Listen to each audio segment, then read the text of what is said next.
잠깐만요. 그녀는 마지못해 손을 빼고 오른쪽 찬장의 아래 서랍을 열었다. 거기서 흰색 초 2개와 작은 황동 촛대 2개를 꺼냈다. 그날 아침 디모인에서 그녀가 사온 물건들이었다.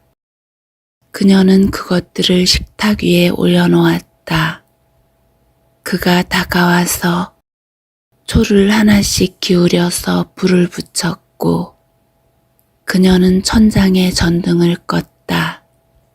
이제 밖은 어두웠고 작은 불꽃 2개만 고추서 있었다. 바람 없는 밤이라 촛불은 거의 흔들리지 않았다. 소박한 부엌이 이렇게 좋아 보인 적이 없었다. 음악이 다시 시작되었다. 2 사람 다 운이 좋게도 고엽을 느리게 편곡한 곡이 나왔다. 프란체스카는 어색한 기분이었다. 그 역시 마찬가지였다. 하지만 그는 그녀의 손을 잡고 허리에 팔을 둘렀다. 그들은 천천히 춤을 추었다. 어느 방향으로도 그다지 멀리 움직이지 않았다. 그녀는 그의 냄새를 맡을 수 있었다. 깔끔하고 따스한 비누 냄새, 조금은 원시적인 빛깔이 남아있는 문명화된 남자의 내음. 향수 냄새가 좋은데요? 그는 그녀의 손을 잡아 그의 어깨 근처 가슴 위에 놓으면서 말했다. 고마워요.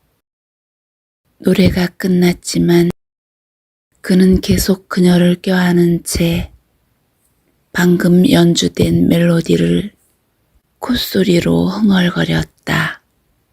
다음 곡이 시작될 때까지 그들은 그대로 있었다.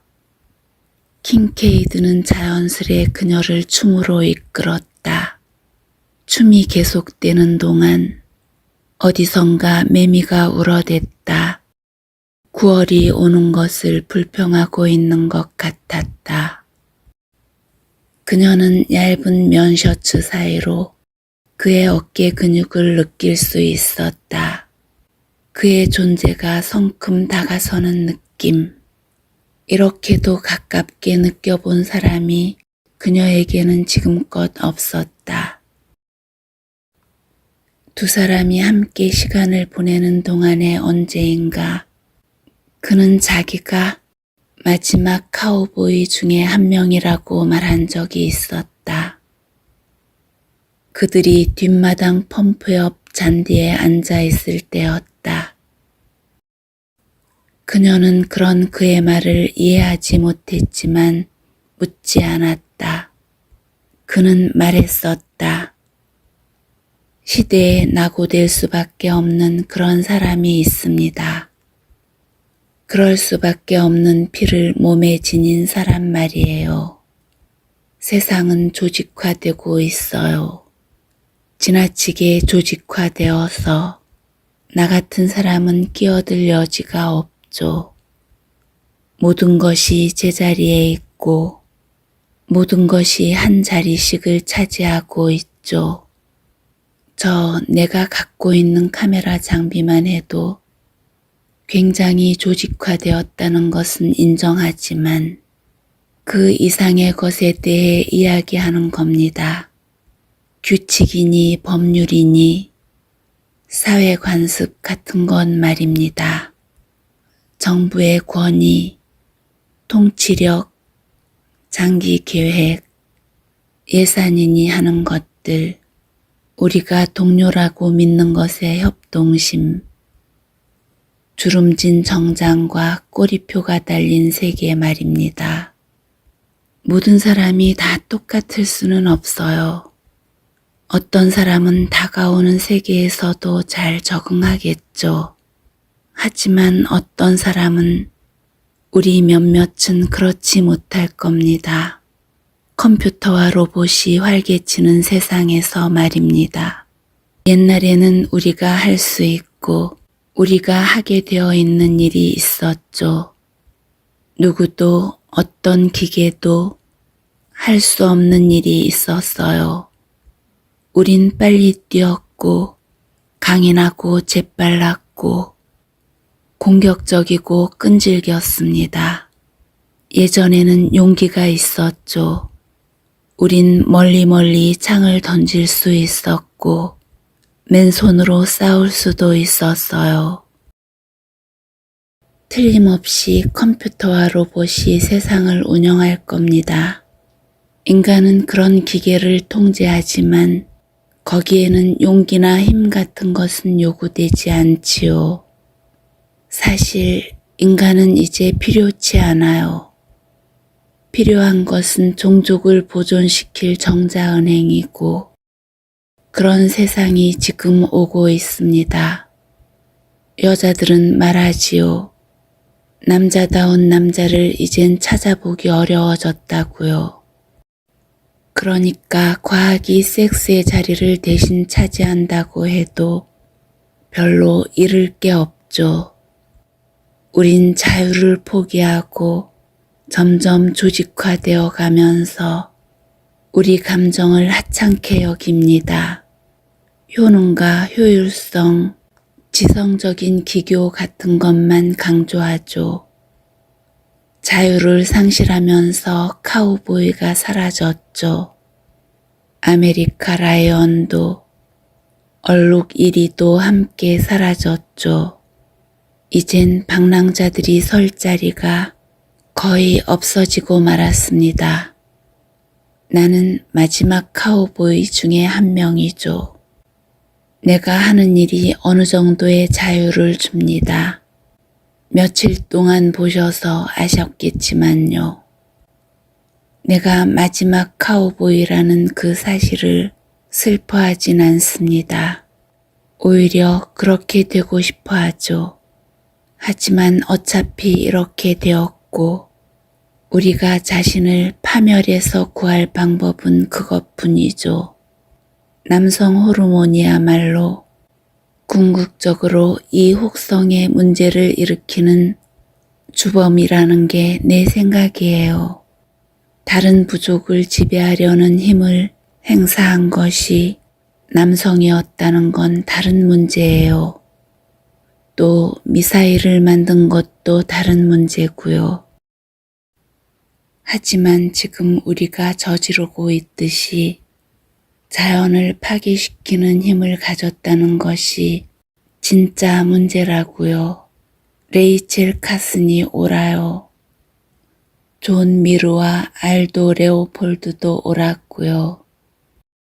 현대의 저주는 장기간의 피해를 입을 수 있는 곳곳에서 남성 호르몬이 우위를 점하고 있다는 점이죠.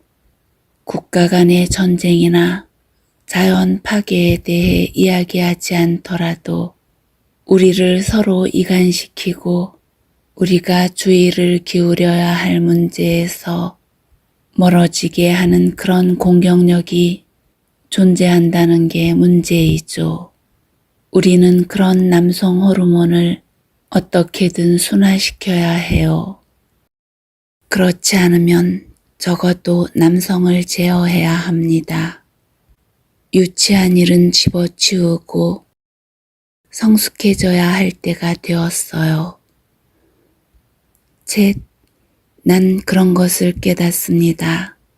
인정하고요. 내가 완전히 시대에 뒤처져서 심각한 피해를 당하기 전에 좋은 사진을 만들고 싶다는 게 저의 소박한 바람입니다. 오랜 세월 그녀는 그가 말한 것을 생각하며 살았다. 어쩌면 표면적으로는 맞는 말인 듯 했다. 그러나 그의 여러 면이 그가 한 말과 달랐다. 그는 대단히 공격적인 면을 지니고 있었지만 자제할 수 있는 것 같았다. 원하면 그런 감정의 방향을 돌릴 수도 있는 듯했다. 그런 점이 그녀를 혼란스럽게 하면서도 끌어당겼다. 믿을 수 없을 정도의 강인함, 하지만 자제할 수 있고 따스함과 존귀함이 뒤섞인 화살 같은 강인함. 그 화요일 밤 의도 같은 것은 하지 않았는데도 그들은 부엌에서 춤을 추며 점점 가까워졌다. 프란체스카는 그의 가슴에 달라붙어 춤을 추면서 원피스와 셔츠 사이로 그가 그녀의 가슴을 느낄 수 있을지 궁금했다. 아마도 그러리라는 확신의 느낌이 왔다. 그는 굉장히 느낌이 좋은 사람이었다. 프란체스카는 이런 기분이 영원히 계속되기를 바랐다. 옛 노래가 더 나오고 춤을 더 추고 그의 몸이 그녀의 몸에 더 밀착되기를 바랐다. 그녀는 다시 여자가 되었다. 다시 춤출 여유가 생긴 것이다. 느릿느릿 끈기 있게 그녀는 집으로 돌아가고 있었다. 한 번도 가본 적이 없는 고향으로 향하고 있었다. 더웠다. 습도가 올라갔고 멀리 남서쪽 하늘에서는 천둥이 쳤다. 나방은 방충문에 달라붙어서 촛불을 바라보고 있었다. 킹케이드는 이제 그녀 안으로 떨어졌다. 그리고 그녀도 그의 안으로 떨어졌다. 프란체스카는 그의 뺨에서 뺨을 떼고 검은 눈으로 그를 올려다 보았다. 그러자 그는 그녀에게 키스했고 그녀도 마주 입맞춤했다. 부드럽고 오랜 키스가 강이 되어 흘러들었다. 그들은 춤을 핑계로 하는 것을 그만두었다. 프란체스카는 팔을 그의 목에 둘렀다. 그는 왼손으로는 그녀의 허리를 안고 오른손으로는 그녀의 목덜미와 볼, 머리칼을 쓸어내렸다. 토마스 울프는 옛 열정에 사로잡힌 유령에 대해 말한 적이 있다. 그 유령이 프란체스카 존슨의 안을 뒤흔들었다. 두 사람 다 마찬가지였다. 67살 되는 생일, 프란체스카는 창가에 앉아서 빗줄기를 바라보며 추억에 잠겼다. 그녀는 브랜디를 부엌으로 가지고 와서 두 사람이 서 있던 바로 그 자리를 물끄러미 바라보며 잠시 가만히 있었다.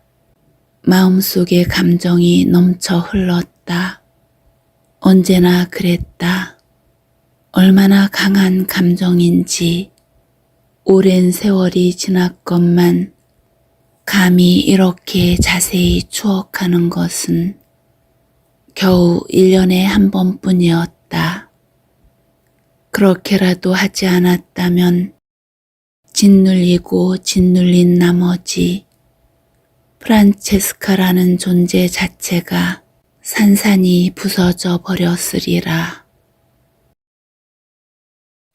추억을 절제하는 것, 그것은 생존의 문제였다. 지난 몇 년 동안은 추억의 조각들이 세세한 곳에 이르기까지 자주 밀려들긴 했지만 이제 그녀는 문을 열었다. 그녀의 마음속으로 그를 들어오지 못하게 가로막았던 울타리를 치워버렸다. 이미지는 분명하고 현실적이고 늘 현재 같았다. 그렇게 오래전의 일인데도 22년이나 거슬러 올라가는 일인데도 추억 속의 이미지들은 이제 다시 그녀의 현실이 되었다. 그녀가 유일하게 느끼며 살고 싶어하는 현실이었다. 프란체스카는 자신이 67살이라는 것을 알았고 그런 사실을 받아들였지만 로버트 킹케이드가 74살이라는 것은 상상할 수가 없었다. 생각할 수도 상상할 수도 상상하는 것을 상상할 수도 없었다.